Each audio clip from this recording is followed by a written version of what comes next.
बोलिए सदगुरुदेव की। जैसे रामायण में प्रमुख कांगभूषण गरुड़ संवाद है, जैसे योगा वशिष्ठ में विशिष्ट राम जी और वशिष्ठ मुनि के प्रश्न उत्तर है, वैसे ही श्रीमद् गीता में अर्जुन और वासुदेव कृष्ण का प्रश्न उत्तर है। ऐसे ही सदगुरु कबीर की भक्ति में साहेब और धर्मदास के प्रश्न मुख्य है। उन्होंने बड़े प्रासंगिक प्रश्न पूछ रहे हैं।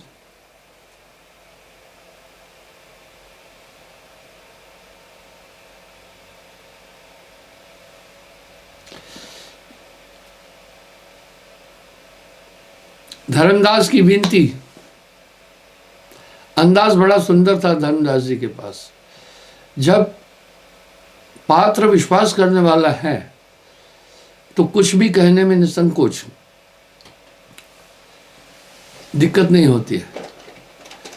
तभी साहब ने एक वस्तु का तकाजा किया, गुरु का वचन सत्य कर माने। गुरु का वचन सत्य कर माने, दूजा भाव ने हृदय आने।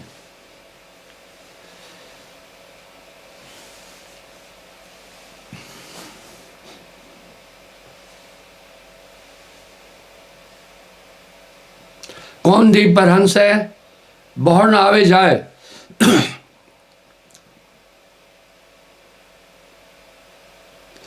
सुनियो सुरत चेतावनी। अब साहब चेतावनी दे रहे हैं। आज रामी को अंक जासे हंसा बाचे यम से रहे निशंक। एक संवाद हर जगह आ रहे हैं नाम के विषय में। अद्भुत नाम सदा रखवाला। वो नाम की ताकत अद्भुत है जो हमेशा आपकी सुरक्षा करती रहेगी।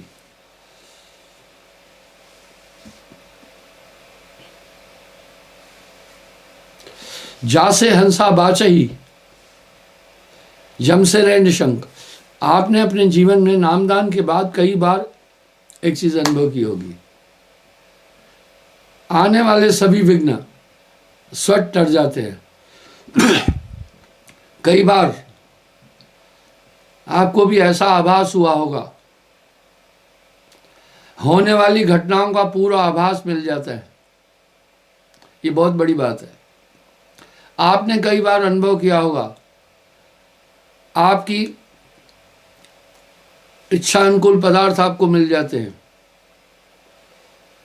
आपने ये भी अनुभव किया होगा कि जीवन में आने वाली समस्याओं का निराकरण ऑटोमेटिक उस ताकत के द्वारा होता है। यहां साहब एक शब्द कह रहे हैं, अद्भुत नाम सदा रखवाला। वो नाम की ताकत हमेशा हमेशा आपकी सुरक्षा करेगी। सुकृत नाम अगुआ भय सत्य नाम की डोर। सत्य नाम के सुमृते उबरे पतित अनेक। हाँ, सत्य नाम के सुमृते उबरे पतित अनेक। सत्य नाम के सुमृते उबरे पतित अनेक, कहे कबीर ना छाड़िए सत्य नाम की टेक।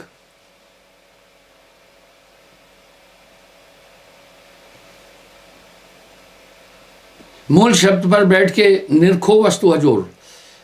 और चाहे आप पढ़े हैं या नहीं पढ़े, ये मैटर नहीं करता है, पर आपको इतनी सहज भाषा में अंदर में संदेश मिलते होंगे। उचित क्या है, अनुचित क्या है, कृत क्या है, आकृत क्या है, इष्ट क्या है, अनिष्ट क्या है, इन सब का बोध आपको सहज रूप से अंतःकरण से प्राप्त हो रहा होगा।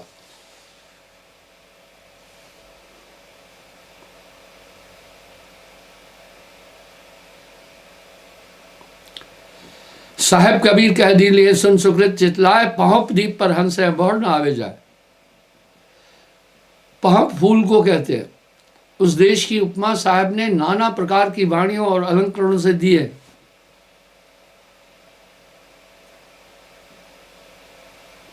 अजर अमर है सोई वह सत्य नाम। कौन घर रहो सुमरण, सुमरण बैठकर कहाँ करें? कौन घर होए ध्यान, कहाँ बैठ करके ध्यान करूं? कौन घर होए देखूं, कौन घर स्थान, सुमरण कैसे करूं? अब साहब क्या करें?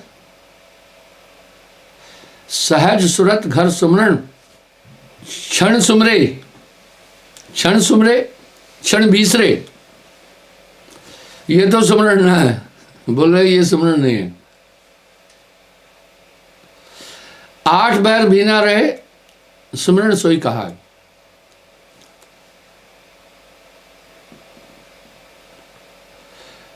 त्रिकुटी संगम ध्यान, अजबा घर होए देख। हाँ अजबा, यानी आपको ऐसी स्थिति बन जाए कि आप नाम भी नहीं जपे पर नाम कुमारी रही रहे, लगी रहे। नानक देव जी फरमा रहे ना, नाम कुमारी नाम का चढ़ी रहे दिन रात। वो रात दिन अजपा आप नहीं भी सुमरण करे। जैसे क्या कैसे कह रहे हैं साहब पता है? सुमरण से मन लाइए,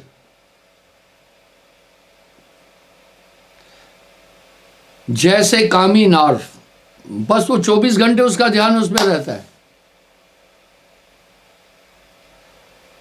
सुमरण से मन लाइए,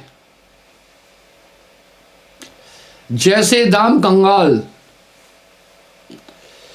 एक पलक बिसरे नहीं पल पल लेत संभाल।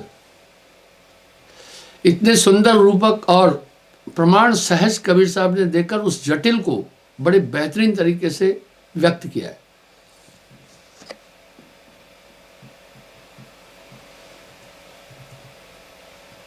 अजबा घर हुए देखिए हृदय कमल स्थान।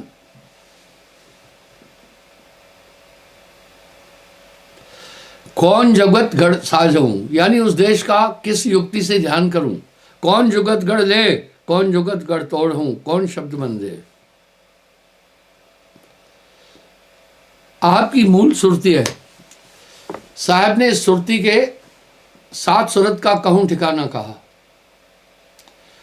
आपकी सुरती से 7 धाराएं निकली। एक सूरत जो है पूरी इंद्रियों को चैतन किए हुए है।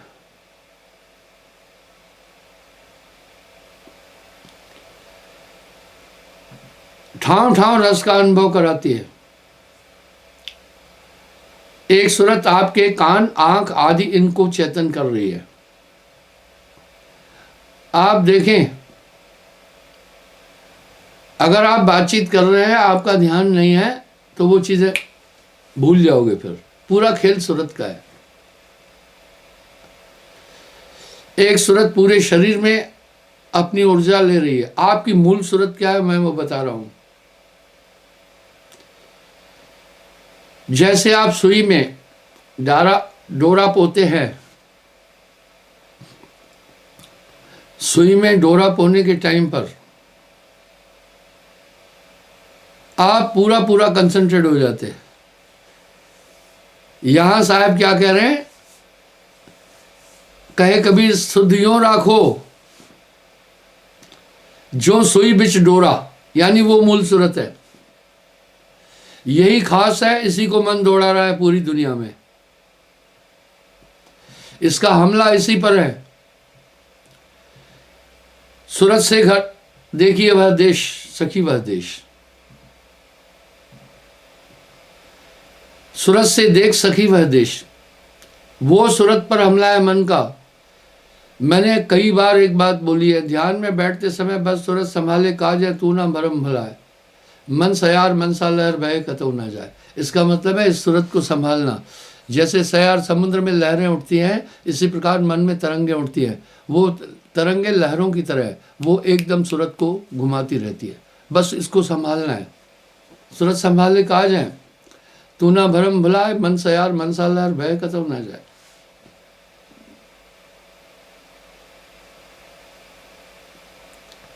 मूल बांधगढ़ साजहूं आप मेट गढ़ ले। वाह, यानी आप क्या करें, जिस समय आपा का मतलब है आपा मेटे हरि भजे तो पाए दीदार। आपा क्या है? आपा मन है। ये मन से ही सब, जैसे एक बीज से वृक्ष की उत्पत्ति होती है।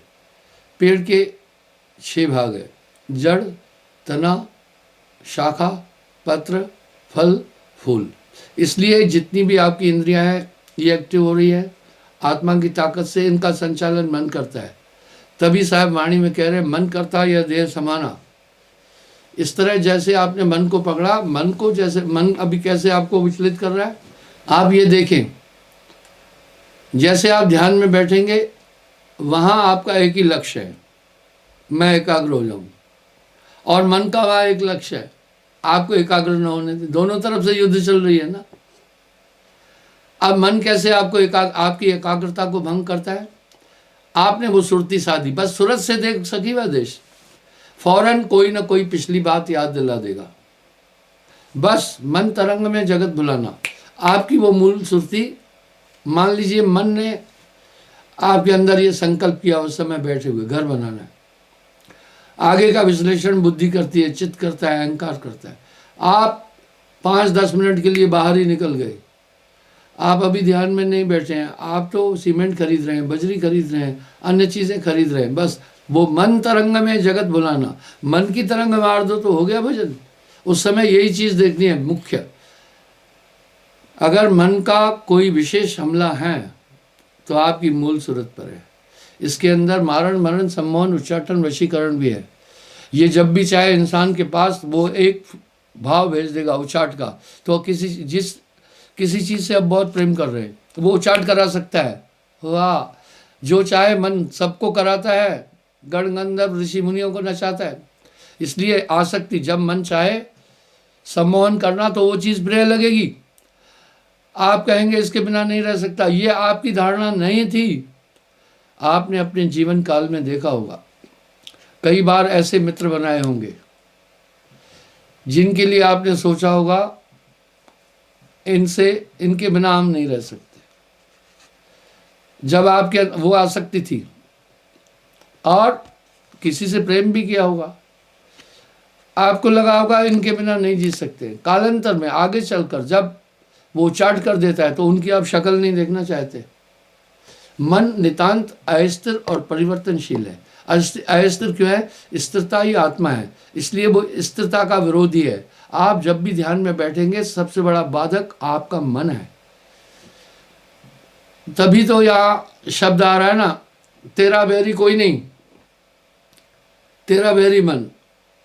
जब चाहे आपको उदास कर देगा, जब उचाट कर देगा तो बस आपके दिमाग में खिन्नता आएगी, आप में नेगेटिव विचार आते रहेंगे। आप वहां से निकलो ना, उसी में घूमते रहेंगे फिर आप पूरी रात। इसलिए चिंता तो सतनाम की, और न चितवे दास, जो कुछ चितवे नाम बिन वही काल की फांस। एक सबसे बड़ा उपाय बताता हूँ आपको मैं। जब आपके अंदर नेगेटिविटी आ जाए, आप किसी चीज़ के लिए गहनता से चिंतन कर रहे, आपके मस्तिष्क पर पक्का असर पड़ेगा, आपकी नींद पर असर पड़ जाएगा। आप उस समय क्या करना, बलपूर्वक सांसा में सुनना शुरू कर देना। इससे क्या होगा, आपका जो कंसंट्रेशन उन नेगेटिव चीज़ों में से था वो उधर से हट जाएगा। वो घूमती है चित्त के अंदर, वो वहीं स्टॉप कर देगी। तो आगे साहब कह रहे, इसका मतलब यह है हमारे मन का पूरा पूरा हमला हमारे ध्यान पर है।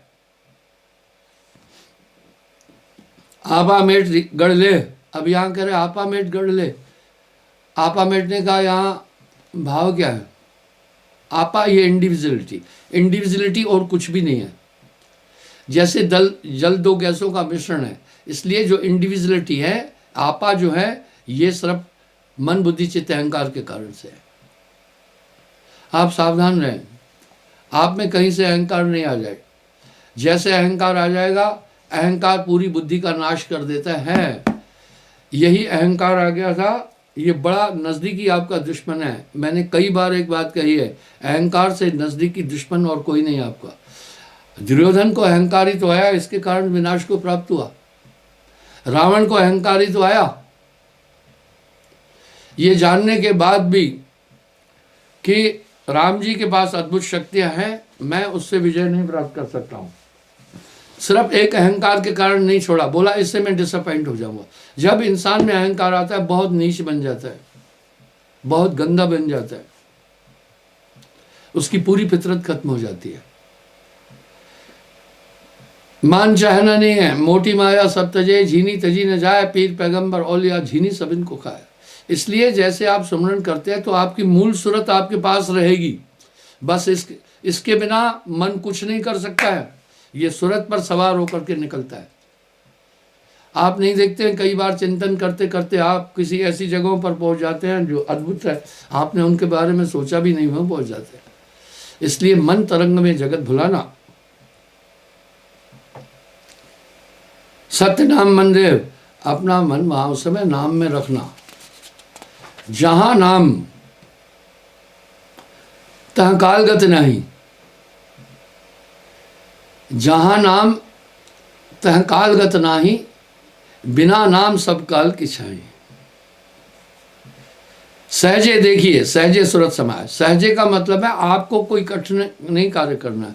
वैसे ही क्या है पता है, सहज सुमरन।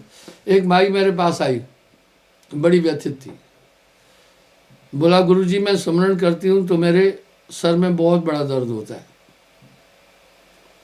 मैंने जब देखा तो वो तान करके कस करके सुमरन कर रही थी सांसों से, इससे तो मस्तिष्क की कोशिकाएं डिस्टर्ब हो जाएगी। सहज उसके बाद अवस्था आ जाती है जब आपको निरंतर उसकी खुमारी रहेगी ना, तो फिर साहब ने यहाँ शब्द कह दिया ना, जाप मिटे अजपा मिटे, जाप मिटे अजपा मिटे, अनहद भी मिट जाए, सूरत समानी शब्द में उसको काल न खाए। तो सहजे देखिए, सहजे सूरत समाए, इजी। बस आपको पहले थोड़ी ये दिक्कत होगी। सुमरन एक लाजवाब चीज है, ये श्वासा पूरे शरीर को ऊर्जा दे रही है, सीधी सी तो बात है ना।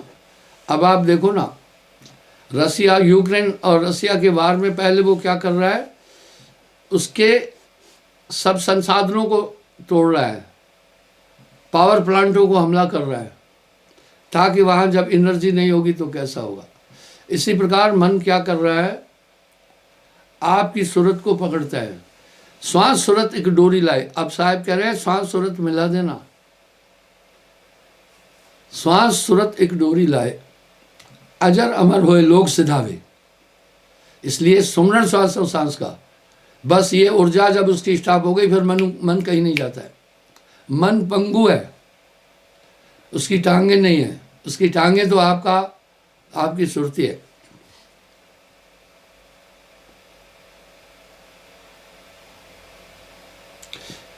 सहजे देखिए, सहजे सूरत समाए, कहबे को कुछ ना रही, देख मन पतिया। जब वो अपने अंदर इन चीज़ों की प्रत्यक्ष अनुभूति करता है तो फिर पूरी दुनिया अगर एक तरफ भी हो जाए ना, उस पर कोई असर नहीं पड़ता है। समझे की गत एक है, जिन समझाते हैं ठोर, कहे कबीर ये बीच ही बलक और की और। साहेब कबीर कह दीली, रहन गहन समझाए, बूझे संत विचार के, गुरमुख मंगल गाय। पांच तत्व के भीतरे गुप्त वस्तु स्थान, वहां गुप्त वस्तु है। अब यहां साहब एक शब्द और कह रहे हैं, इसमें कहीं शंका नहीं है, आपके अंदर प्रभु की ताकत है। हमारे शरीर में गंध को लेने का एक ही साधन है, नास का। शब्दों का बोध केवल कान कर सकते और कोई जतन नहीं है।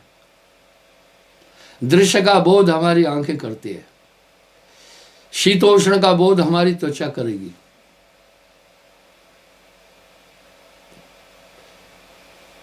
और रस का बोध हमारा मुख कर सकता है। इसलिए सूरत से ही वो जाना जाएगा। बस जैसे एकाग्रता हुई, आपके पास वो पावर सिमट कर आने लग जाएगा। इसी समय आपका इस समय एकाग्रता पूरी इंद्रियों में बिखरी हुई है, पूरी बॉडी में बिखरी है। इस पूरी बॉडी में आपकी एकाग्रता बिखरी होने के कारण इंद्रियां एक्टिव है। इन्हीं इंद्रियों के द्वारा हम पूरा दृश्य ब्रह्म जगत की अनुभूति कर रहे हैं। इनसे ही हम शब्द सुन रहे हैं, इन्हीं से हम रसों का अनुभव कर रहे हैं, इन्हीं से विषय विकार मनुष्य कर रहा है। एक है साधे सब सदे, सब साधे एक जाए, माली सींचे मूल को, ऋत आवे फल का है। इसलिए एक को साधने से पूरा कार्य सज जाएगा, निसंदेह सज जाएगा। अब मन को कैसे साधना है? मन को क्रियान्वित होने के लिए बिना सूरत के वो हो नहीं सकता है, और उसको एक ताकत चाहिए, वो है आपके प्राण, आपके श्वास। तो इस तरह से जब ये सद गई ना, उसके बाद मन पंगु हो जाएगा। चिंता तो सतनाम की, और न चितवे दास, जो कछ चितवे नाम बिन, वही काल की फांस।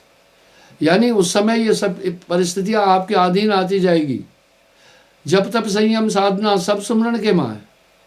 अब सब कह रहे हैं जप तप संयम साधन सब सुमरण के अंदर आ जाता है। कबीर जाने संत जन सुमरण सब कुछ ना है।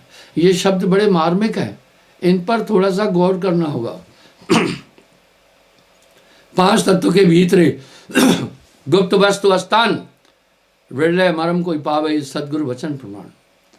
वाह, कह रहे 5 तत्व के भीतरे वो गुप्त वस्तु है। काया में परमात्मा भी तो है, कितनी वाणियों में आ रहा है भाई, वेद भी कह रहे हैं, सभी धर्मशास्त्र भी कह रहे हैं, आखिर कहाँ पर है? ये एक पर्दा है मन का। आप और परमात्मा के बीच अगर कोई भी आवरण है तो वो मन और माया का है। बस एक है साधे सब सदे, सब साधे एक जाए, माली सींचे मूल को, रुताए फल का है। विरला मरम कोई पावे, सदगुरु वचन प्रमाण, दिल अंदर दीदार है, बात भ्रमे संसार, सदगुरु शब्द के मस्कला, मान दिखावन हार। इस तरह से सदगुरु ऐसा कीजिए, मन है मस्कला दे। मन पर ही तो नियंत्रण करने का सूत्र गुरु देता है, वो है नाम की ताकत। जैसे आप एकाग्र होते जाएंगे, आपको एक विशिष्ट आनंद मिलेगा। आनंद को आपको कहीं से आहूत नहीं करना है, आत्मा स्वयं आनंदमय है। तेल में चिकनाई को कहीं आहूत नहीं करना, उसमें विद्यमान है। आग में क्या हम तपिश को आहूत करते हैं, क्या उसमें विद्यमान है। जल में तरलता स्वयं विद्यमान है, वायु में स्पंदन विद्यमान है। इस तरह आत्म में परमात्म दर्शे। वाह, आपके परमात्मा आपसे दूर नहीं। प्रीतम को पतिया लिखूं, जो कहूं बसे विदेश, तन में मन में नयन में बाको कौन संदेश। इसलिए आपकी सुरती में पूरा सामान भरा पड़ा है, जो कुछ है वो सुरत है, कहे कबीर समझाए।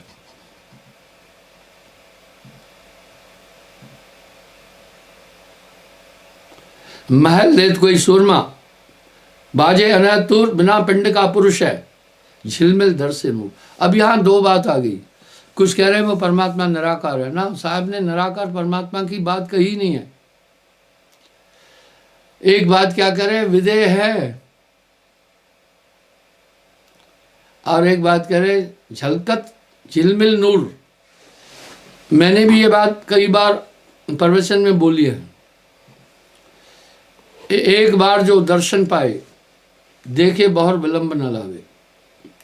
मैंने ये कहा था, विहंग चाल केवल संत के पास है, और विहंग चाल किसी के पास नहीं है। वहां लोहा चुंबक प्रीत है, लोहे लेत उठाए, ऐसा नाम कबीर का यम से लेत छुड़ाए। जो उस तत्व की प्राप्ति कर लेता है, उसके पास विहंग चाल कैसे आती है, उस तत्व पर सिर्फ कंसंट्रेशन रखता है, बस वो खींच लेता है, वहीं उसमें समा जाता है।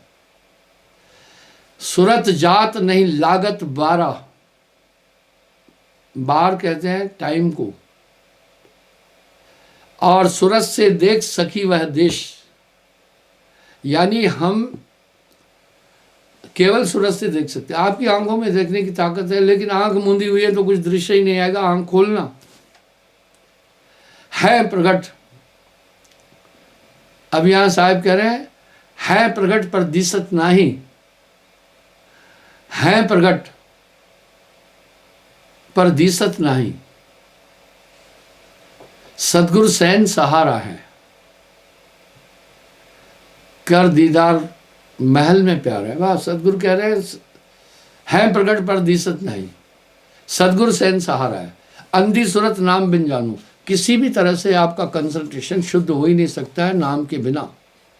कोई कोटिन यत्न कर डाले, मन की खटपट कभी नहीं मिटने वाली है। लेकिन जब नाम की ताकत आ जाती है तो सुरती चैतन्य और शुद्ध होनी लगती है। तभी तो साहब कह रहे ना, अंधी सुरत नाम बिन जानो, नाम बिना सब बित सोहिना, नाम बिना मूरख सो कहिए, नाम बिना पापी सो लइए, ऊंच वही जो नाम है जाना, बिना नाम सब नीच बखाना। ये वाणियाँ एक इतला दे रही है। जैसे ये सूरत, पहली बात तो नाम से गुरु सूरत सूरत से ही नाम दे रहा है, सूरत का खेल सारा है। कह रहे ना, कंडियार सोई सत्य, कंडियार सोई सत्य जिन शब्द की पारक करी। कंडियार गुरु को कहते, वही सच है। सूरत निरत समेट जिन नाम ने अक्षर धरी, यानी वो कंसंट्रेशन से वो चीज उठा के लाकर आप में प्रविष्ट किया, वही गुरु सच है। वो एक ताकत आप में प्रेषित करता है। तभी तो रामायण में भी आ रहे ना, मोरे हृदय प्रभु अस्विश्वासा, प्रभु से अधिक प्रभु के दासा। यहां तक कह दिया गोस्वामी जी ने, प्रभु से अधिक उनके पास है कुछ। राम सिंधु घन सज्जन वीरा, चंदन तरु हरि संत समीरा। परमात्मा तो समुद्र है, समुद्र का जल अध्रुव है, लेकिन घन बादल, वो संत बादल की तरह, वो परिशोधित ताकत उठा करके उसमें से वो जल लाते हैं, वो ध्रुव जल है, समुद्र का जल अध्रुव है। और चंदन तरु हरि संत समीरा, परमात्मा तो चंदन का पेड़ है। चंदन का पेड़ अपनी खुशबू लोक लोकांतर तक पहुंचाने में सक्षम नहीं, समीर हवा उसको उठा के लाती। इस तरह एक पूर्ण सदगुरु एक दिव्य ताकत वहां से लेता है, अपने कंसंट्रेशन में आप में प्रविष्ट करता है। तभी तो इसकी इतनी महिमा है ना, वो पोथियों से नहीं प्राप्त हो सकती है, बाहरी धामों से प्राप्त नहीं हो सकती है। इसलिए यहाँ तक साहब ने नाम की महिमा इतनी गहनता से बोली है। बचियो एक उपाय, भाई आप एक ही उपाय से बच सकते हैं, सार नाम को पाए के। सार नाम से कहा न जाए, लिखा न जाए, पढ़ा न जाए। मुझे एक इंग्लैंड में आदमी मिला, वो मुझे कह रहा था कि जो सूक्ष्म वेद है वो हमारे गुरु ने हमें दिया है, उसके बिना आदमी पार नहीं हो सकता है। मैंने बोला भाई सूक्ष्म वेद क्या है, मुझे समझाओ। बोला वो हम बाकी को नहीं दिखा सकते। वाह रे वाह भाई, क्या बात है भैया। वास्तविकता ये है, सूक्ष्म वेद है, परसम वेद, सूक्ष्म वेद। जिस समय गुरु नाम देता है तो एक इतनी अद्भुत ताकत दे देता है। संक्षेप में जैसे आप देखते ना, मेरे पास मेरा एक सत्संगी एक दिन हार्ड डिस्क लाया, उसमें एक छोटा सा पेन ड्रॉप था। मुझे कहा गुरुजी आपने आज तक जितने भी सत्संग बोले हैं, जितने भजन गाए हैं, वो सब इसमें है। वाह, इस तरह से वो ऐसी ताकत दे देता है जो समस्त ज्ञान देती जाती है, समस्त शक्तियां आपको देती जाती है। तभी तो कह रहे हैं नाम बिना मूर्ख सो कहिए, नाम बिना पापी सो लइए, ऊंच वही जो नाम है जाना, बिना नाम सब नीच बखाना। जब वो ये है सूक्ष्म वेद खुलना, उसके बाद वाह, मस कागज में छुओ नहीं, कलम गई नहीं हाथ, चारों युग का महात्म कबीर मौखिक जनाई बात। हम सभी संतों को नमस्कार करते हैं। मैं संतों की जय अवश्य पुकारता हूँ। सुनिए, अगर अध्ययन करके देखें तो उन्होंने कभी शिक्षा अध्ययन भी नहीं किया। साहब ने तो यहां तक कह दिया, मस कागज में छुओ नहीं मस कागज में छुओ नहीं, कलम गई नहीं हाथ, मैंने कलम भी नहीं पकड़ी है, चारों युग का महात्म कबीर मौखिक जनाई बात। बड़ा अच्छा कह रहे हैं, मैंने मस कागज छुओ नहीं, कलम हाथ से नहीं पकड़ी, चारों युग का महात्म मैंने बोला। कबीर एको जानिया, बात ही तो खत्म कर दी ना। कबीर एको जानिया, तो जाना सब जान। एको क्या, परम पुरुष को जाना।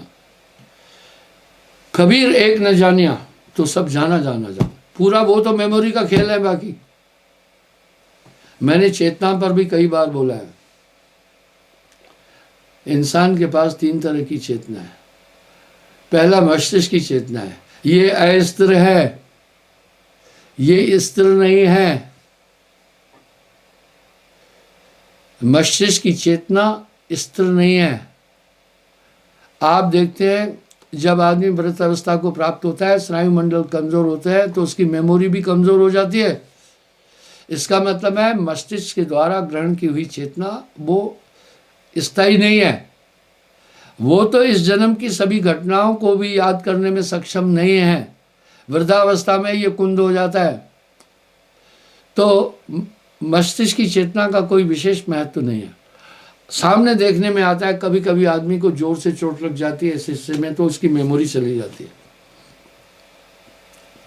डॉक्टर लोग भरसक प्रयास करते हैं लेकिन मेमोरी वापस नहीं आ पाती है। दूसरी चेतना आपके अंतःकरण में है, वो स्थायी है। 100 जन्म तक की बात उसमें फीड है। वो 100 जन्म तक बातें फीड है। उदाहरण के लिए कुछ भजन है, वो मैंने कहा भाई ये ऐप बंद हो सकते हैं कभी भी। जब बंद हो जाएंगे भजन, ये फिर हमें मिलेंगे नहीं या हमें सत्संग नहीं मिलेगा। तब कंप्यूटर द्वारा उसको हमने सेव कर लिया। अब उसको चाहे ऐप बंद हो जाए चाहे कुछ भी हो जाए, वो स्थिर रहेंगे, वो स्थिर रहेंगे, क्योंकि इन सब का संचालन कोई और आदमी कर रहा है। आपके हाथ में फिर नहीं रहेगा कुछ भी।